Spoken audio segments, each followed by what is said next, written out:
How to end the year right is my message tonight. You may be seated. How to end the year right. Kasano tayo nga sangwen iti panaglipas iti daan nga tawen ket tumapog tayo iti baro nga tawen. You know, perhaps you don't really mind kasi most of the time ti focus lata ti tao ket New Year. And they don't think about the remaining days of the old year. Not realizing di kiti mauding aldaw iti daan nga tawen. Actually, if you are wise iti panang manage mo ti time ken aramidem, napimpintas mo lang ti sarabom ti baro nga tawen. Oo, ngem no hammo nga i-pay attention deti nga bambanag kadeti mauding aldaw iti tawen, dure excited ka nga umay ti baro nga New Year, adut mamisam nga banbanag. So, to enter the New Year right, we must end this year right. I'd like to give you 4 biblical counsel on how to end the year right. Are you ready? Number 1, end it faithfully. End it faithfully. By that, we mean stay on the right track. You know, dito panaglipas ti tawon kakabsat. Perhaps, hindi mo iniisip, but if you are not strong, if you are not determined to be faithful to the Lord, ado iti pakadistrakam. So the challenge is, refuse to be sidetracked. Refuse to be sidetracked. Anak ka na sa unti sidetrack. Dete, anak kahit ko sa unan, ma-sidetrack ka, ma-distract ka. Kasi no track ko na mga mingkat kas na DJ, no kuma-race track ko na, dagat you stay on your race track, hangka nga dapat nga umad-adayo ijay. No kuma-train, stay on your rail, don't get derailed. Stay on it, kasi no na-derail ka, madisgrasya ka. So sometimes, we are not paying attention, ngemti ka adut invitasyon kakabsat, go tayo nga go, di tayo marirealize, ma-sidetrack tayo gayam, commit tayo nga commit, yes tayo nga yes. Katunodumtengan di kitay nasisisita nga bambanag, hantay maarami din kakabsat, at ati ka adumot nga minen, iti commitments tayo. Ngahan nga dapat. So be careful. I'm not saying kakabsat, nga hantayong pagbigyan dagiti invitations, but you must pray about it. Ikararag mo. Because you should end the year faithfully. Agasam ta sumurkat baro nga tawang kakabsat nga tiltila adda iti nakaside trakam, anapay nga rod ti pintas ti pusom nga tumapog ti baro nga tawan, no aming bambanag, nagbalimutan nga bambanog kakabsat dagiti nararamid tayo. Refuse to be sidetracked. Dito yung kakabsat, ket admonition, nga dinggan nyo amin tayo. Amok nga do, dagiti agawis ka da tayo, hanadakas, no lakit di maamiris tayo, ken makita tayo kakabsat, nga saan nga ma-compromise, dagiti kuna tayo nga priorities. There is not a time in the year, nga iti priority, ket agbalin nga non-essential. Priority will always be priority. So stick to the plan, stay on the track, and prioritize. And it faithfully. Amen? Is that clear? First things will always be first, no matter what. Deti pa nagigimong will always be priority, no matter what. Prayer meeting will always be priority no matter what. Sunday service will always be priority no matter what. No, dadigiti invitations tayo, don't be afraid to tell them at dagimong me. Amo yung kabsat idi last week, umay ag-deliver pinta. Kat 5:30. Kat isut schedule dang umay ag-deliver. Nagado nga pinta tumay ag-deliver. Amoy ko na ni Pastor John, no ko na, adagi mong miita, di kay kumatimawag nga imo na, sakbay nga imay kayo. Adagi mong mi, importante deti gimong. Agawid kay pelang. So nagadayot naggapuan da, ng pinagawid na kakabsat. Why? Because at the stand na conviction yan. So pakalalan tayo no da duma kakabsat, because hantayo magnamin, nga awan DJ, dapat ngamin ada courage tayo nga mangibaga, prayer meeting mi church. Gimong mi church. Let people know. DJ schedule mo, appointment mo ti Apo. Okay? Deta kat may sala nga aspect kakabsat. Pero dapat masursuro tayo nga Kristiyano to stay faithful, especially tikastoy nga panaglipas iti tawan. And it faithfully. That's how you end it right. Okay? Hello? Amen. All right. Number 2. And it thankfully. And it thankfully. By that, we mean count the goodness of God. So, imbes kakabsat nga problema, dagiti pampanunutan tayo, dagiti dadagsin tayo, bilangan tayo kitdi, dagiti kinaimbag iti Apo. Amen? Psalms 103 verses 1 and 2. Psalms 103, 1 and 2. You have the English on the screen. It says, Bendituem ti Apo o kararwak, ken amin nga dati uneg ko, bendituenyo tinasantuan anagan na. Bendituem iti Apo o kararwak, ket di ka lipaten, forget not. Dagiti amin nga parabor na. You know, it's easy that when we get overwhelmed, it's so easy for us to forget the weightier things like the power of God, promise of God, goodness of God. Kat gapo ka dayjay kakabsat, ma-overwhelmed ka digiti problema tayo, umay iti panagdanag, umay iti panagpulpulkok, umay iti parparikot, because we forget the goodness of God. We get overwhelmed with the problems. Kat naglaka tayo kabsat. Iso nga, masapul nga as we come to the end of the year, agbilang tayo. Kat ko natay kumaapo, itangatawen, nagado dagiti blessings mo. Can you count on your fingers? Ano umanay deta, ramay mo siguro no bilangam ti goodness of God. Amen? Hanga siguro ramay ti pagbilangam, buok. Ti kaaduna ti kinaimbag iti Apo. Amen? Hello? Amen. Let's try. Mangibaga ka man ita kaabay mo, iti maysa nga pangipraisam iti Apo itang atawen. Go ahead. Sika Brad, kunam. Bagam tangan mo, sika anat pangipraisam ti Apo. Dakay dito ikwa, dakay dito Facebook. I-type nyo man, kakabsad. Mangi-type kay iti maysa nga nakalalagip, ken nakasaysaya at unay king ka, nagdakkel ti impact na king ka, nga inaramid ti Apo, ti biyag mo itawen. Go ahead. Dapat di kita kakabsat, ti ramon ti pampanunod tayo. Panagyaman iti Apo. Thanksgiving to the Lord. Kaya nga, thanksgiving End the year thankfully.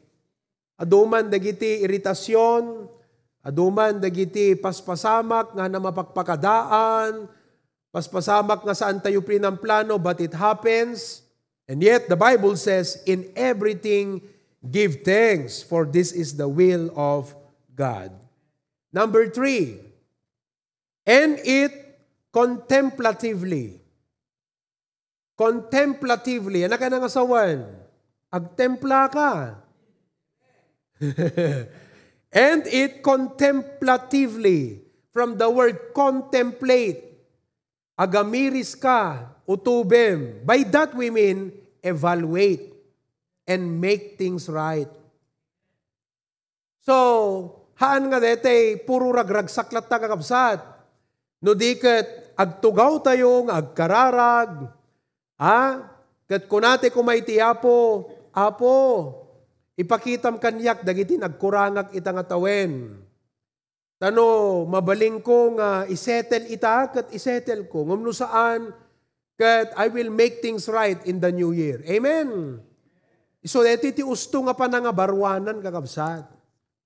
Hanga deti, Ado ti nagkurangam ti Apo ti 2021. Kat di mo nga kinita di jay. Awa na, itultuloy mo tulat ta dita nga failure iti 2022. So, contemplate. Hello? Meditate. Ag-reflect ka ti biyag mo. Anat nagkurangam ti Apo.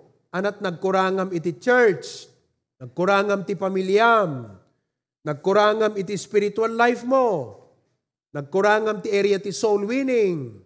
Iti giving. Panagbasa ti Biblia. Panagkararag. Siyempre, malagip mo. Garamit kang tumang prayer diary. Amen? February, awam manen. Okay? But at least, kakabsat, at the spiritual revival king ka. Ti revival kakabsat, di kita matmaturog nga ba nagtibiyag mo, mariing da. Amen. Oo, hanga dete, nakek-excited tayo nga hamot nga ka, di kita na Diyosan ti paka-excited dan tayo.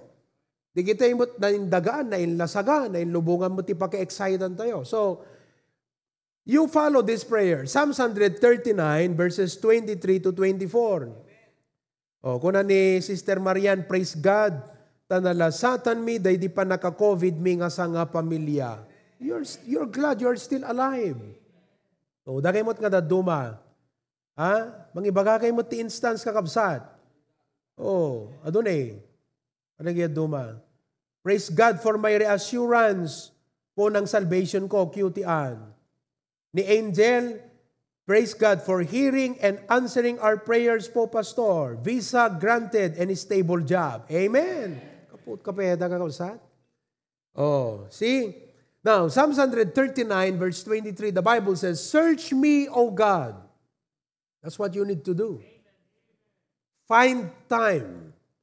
Nakunam, Apo, search me and know my heart, try me and know my thoughts, and see if there be any wicked way in me and lead me in the way everlasting. Hana mabalin kakabsat, no kumasi kagat negosyante, nga di ka ag-evaluate. Adamo la sumsumrag. Di ba? You take into account.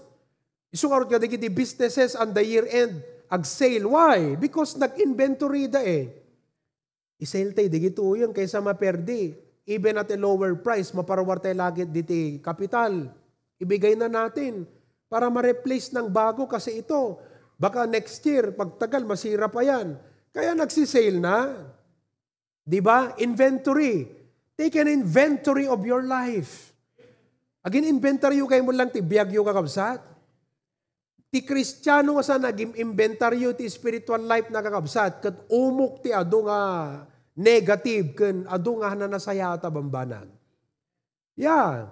Ado kakabsat na urno nga nata ditay mo't ag-inventory. Diba? Ti pa'y napintas nga ramidam no kastoy kat ala, adon to man blessing ti apon eh. Di giti gamit ko ti kat kuan tayong ta, ipadawat tayong ta, sukatan tumanan ti Apo. Kung na ni Preacher Glenn, no, adamo mo usaran ti 3 months, i-dispose mo. Ano pelakun na ta? Kan anat panggapo aping adapelad ta. No, na maaramot ti 3 months, i-dispose mo. Di ba? Kalakanyak kat adot sapatos ko JED. Blessing sa amin, di gijay. Oh, kesa ba't nagtiswelas ng kakabsat? Dat naglangor di mesa kitam, amon ta sapatos, hanyong ay dulduling kakabsat. Usarem. Kasi numus usaran ta sapatos, agrokop.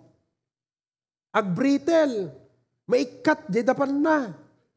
Diba kakabsat? May tulad kayo dyan na pasama kadagam kan Pastor John. Maikat, di dapan na.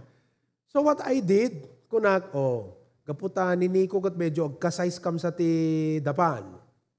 Ni Justin. May kayon. Agasam dat. Di mesa nga sapatos ko, umanay kini Carlo. Dakkel sa akin eh, Brother Carlo. Brother Ruby, baka kala mo, Brad. Kasya sa kanya. Yung isang sapatos ko. Pinamigay ko na yan. Amen. Duwat na ala na? Dua. Imagine that. Anat imagine that? Agasam that. You know? Tatakakabsat. Sino katanti apo ti 2 pairs? Kat excited aktong Domingo nga mangusaran kakabsat. 2 nga pares. So nga itong Domingo, di may isa nga sakak, di may isa. Demot may nga sakak, idemot bangira pares ti pangalakto. Amen. Tapno sulit ko na, dagat duwa-duwa nga pares sapatos mo, demot magpapagigiddan. Kas jay ti pumayam. Tapno sulit. Amen. You see that? Oh. No, dadadigiti long sleeves yung kakabsat, kat nabayag daditan, kat awamot plano yung mangusar, no kaano, anak, kat di plano ko na, kano nga usaram ka di? Ha, tanalatang. Kano ka di nga usaram? Di tanalatang. Awa na, kat, no, sa bali nga makasapol, brother, anat size ta polom. Kat medyo, size ta brother. Yan ta, ibagak to kong pastor, ikang kati, pastor, ikakti polo ni brother. Amen. Siguradom nga hanga, dete, maminsan lang mausar na, na perdin. Amen. But, you know, that's on the side, on the realistic side, practical side. But as Christians, let's take an inventory of ourselves. At kung natayo, Apo, satisfied ka ba? Dito yung performance ni Christian life ko, Apo. Dito giving, Apo, anak kayat mo, next year, what do you want me, Lord? How do you challenge me? I will accept the challenge.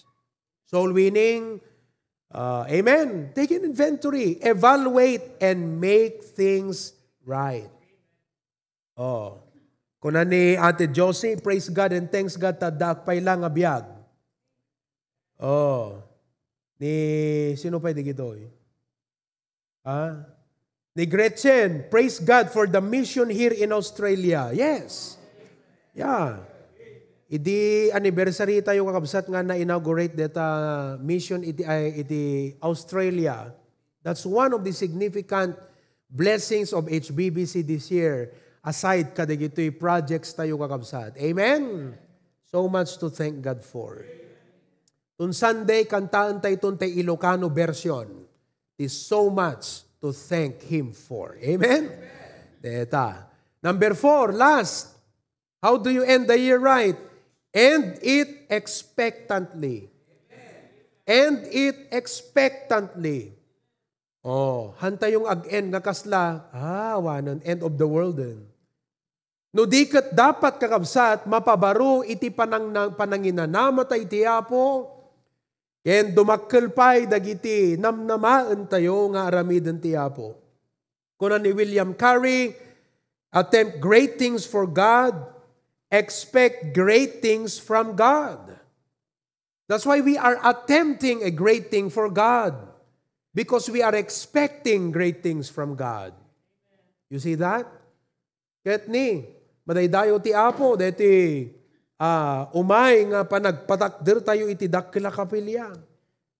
Amen? Are you excited? Oh. So, end it expectantly. You know, the meaning of the word expectantly, it means with an excited feeling. Anat paki-excited nyo itakakabsat? Paputok? Sige, do mga mahilig, ti paputok kat nakita da nga napanda, nakita da digit aglakot paputok di dangkat. Apo, excited da nga kabsat. Oh, tuno New Year, ipaputok da amin. Pak! Naibusan tay 10,000. Awa na. Dahil pas na excitement nan. See? Anat paki-excited tayo? Lechon. Amen? Ala, kata na mo dagas no, dagi buray lechon, di kami nga kabsat? Anyon sa kayat?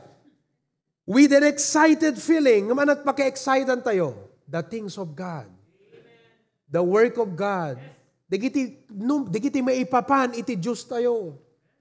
Dagiti banbanag ti Ama tayo sa langit. Dagiti banbanag that's related to our Lord and Savior and Master. Those things, digidjay ti paka-excited tayo dapat. Amin nga earthly things ka excitement mo, lilipas yan eh.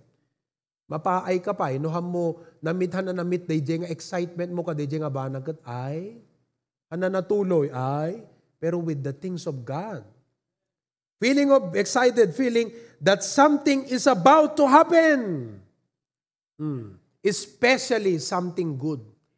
Dito ti meaning ta dictionary ti expectantly. Joshua chapter 3 verse number 5.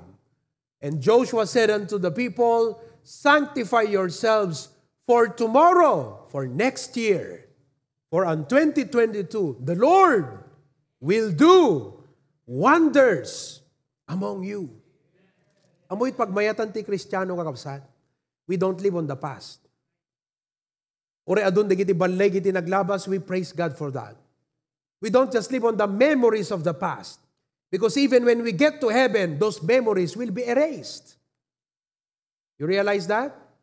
Pero habang umasasidig tayo ti yaay ti Apo, umasasidig tayo ti panangala iti Apo, ti mindset ti Kristiyano, it gets more excited, getting sweeter.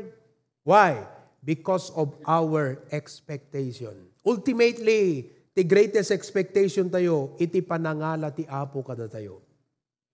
Whether it be by physical death or by rapture, excited tayo ti panangala ti Apo. Are you excited? Amen? Yes, because the Bible says, looking for that blessed hope and the glorious appearing of our great God and our Savior, Jesus Christ. But temporarily, ipaka-excitan tayo nga Kristiyano kat maipapan iti area, iti panagserbi tayo iti Apo. No adda sa bali nga paka-excitam like tinainlubungan wano carnal things, ket saan nga maipapan ti panagserbi iti Apo, agbalbaliw kan. Karara kagat kunam Apo, I will renew my mind. I will not be conformed to the world. Pong tilem dagiti paka-inclinak nga nainlasagan. Pong tilem dagiti tarigagay ko nga kinakarnal. Nga puro deti lang satisfaction ti lasag ko ti sapsapulen na. Ket sukatam Apo iti excitement na panagserbi. Nga nakasagana ak ngagsakripisyo, nakasagana ak ngagtrabaho, agserbi kengka. So end it expectantly. Greater things are ahead of us. That's why we press on. Kuna ni Apostol Pablo, I count not myself to have apprehended, forgetting those things which are behind and reaching forth unto those things which are before. But none of these things move me. Neither count I my life dear unto myself, that I might finish lipasek deti nga tarayek nga inted ti Apo. The ministry which I received of the Lord Jesus to testify the gospel of the grace of God. Let me tell you of some of the things that we're expecting next year. Of course, evidently and obviously, we are expecting to see the new sanctuary and buildings of the HBBC. Amen? Let me tell you what we are expecting next year. Hopefully, Pastor June and I, with our company, will visit Apari, Cagayan. Okay? Let me tell you what we are expecting next year. Hopefully, yours truly, my wife, could be able to travel and baptize our folks abroad. There's so much to expect na ipanagserbi iti Apo. Isu nga kakabsat, dito'y tayo, dito'y tayo nga i-align, dagiti puspuso tayo. I-align tayo, dagiti pampanunot tayo. Iti trabaho nga nangayaban, iti Apo kada tayo. Kat iwaksi tayo, dagiti makailapad, makaigawid, laid aside those weights which easily trip us off, kan dagiti pakaitekleban tayo and run the race with patience. So there you have it, biblical counsel, how to end the year right. Number 1, end it faithfully. Stay on the right track. Number 2, end it thankfully. Number 3, end it contemplatively. Number 4, end it expectantly. So these are important ingredients.